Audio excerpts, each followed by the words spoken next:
Uber says unpredictable issues involving legal proceedings or governmental investigations took 470 million bite out of his bottom line.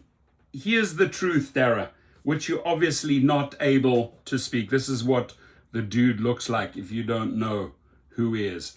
He says unpredictable issues. They are very predictable. You set them in action. Wage theft. At some point, you get sued. There should be more states suing you. New York sued you. Others sued you for wage theft. So don't come with your unpredictable. You knew very well that if you conduct bad, illegal business like theft, lawsuits will be on the horizon, right? If you throw drivers under the bus with wrongful deactivations, you face us at Activation Hero with thousands and thousands of small claims cases against him, right? So reword that, do a new interview, be honest, which he's really not able to be. Because these $479 million were very predictable. They set themselves up for lawsuits. Don't come with your bullshit here, Mr. Dara Khosrowshahi. I am not buying it, and investors should not buy it. You can't say as an investor, oh, we made all this money, we're doing better than ever before, but we got sued for over $479 million. Guess what? You're going to be paying even more than that in 2026. Get ready, dear investor, because one thing you do know, that's why you're in bed with these guys, they conduct so many shenanigans, and if they get sued, they settle for cents on the dollar. It suits Uber, it suits the investors. They know this equation, right? They are on board with the theft. They are in bed with Dara Khosrowshahi. So please do not act surprised, dear shareholders and CEOs. Uber reported strong growth in its third quarter earnings report on Wednesday, but stumbled on the bottom line after absorbing a $479 million charge. It'll be more than that in 2026, mark my words, for what the company described as undisclosed legal and regulatory matters. The hit to profitability overshadowed a quarter that otherwise marked one of the largest trip volume increases in the ride-hailing giant's history.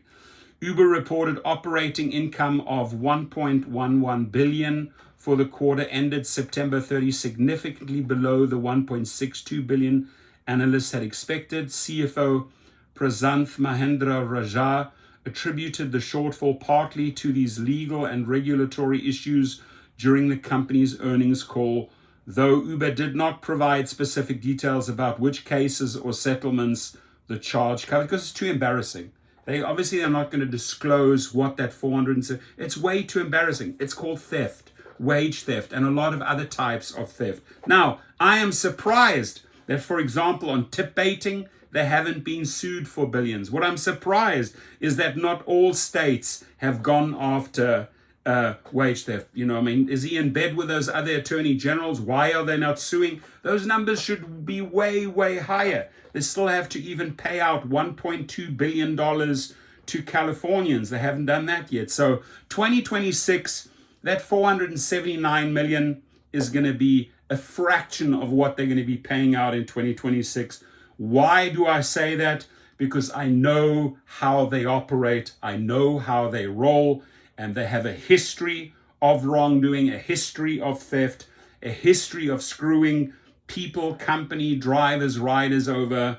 That is just the Dara Khosrowshahi playbook. So, shareholders, people that have stock in this company, buckle up. 2026, you're going to see even more legal fees vanishing. 479 is small in comparison to what they could possibly still be paying out. According to Uber's earnings release, these matters relate to certain significant legal proceedings or governmental investigations. Yeah, why do you get investigated, asshole?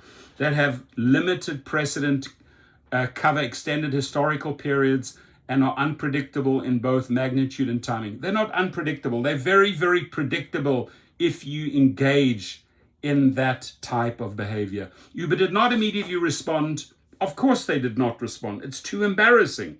All gas, no brakes. Despite the profit miss, Uber posted revenue of $13.47 billion for the quarter. That's a lot of money.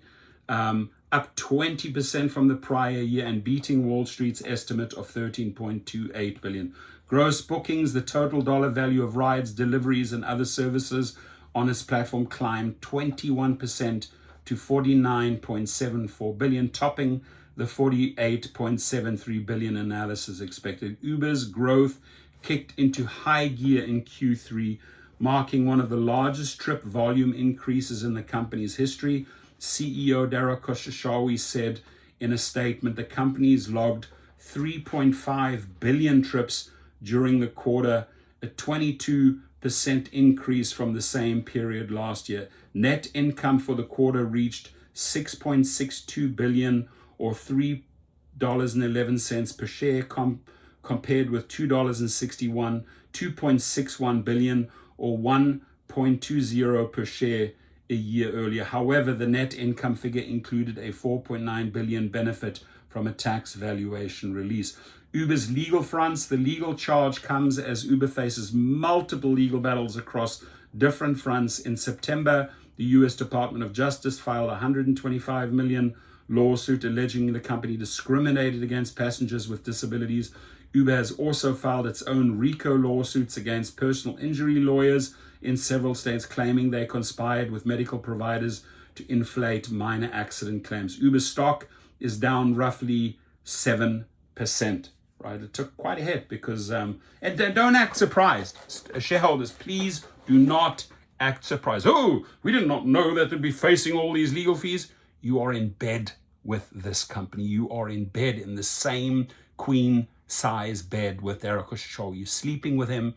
You're holding his hand. You are sharing the money. You guys are whining and dining, hopefully not 69ing.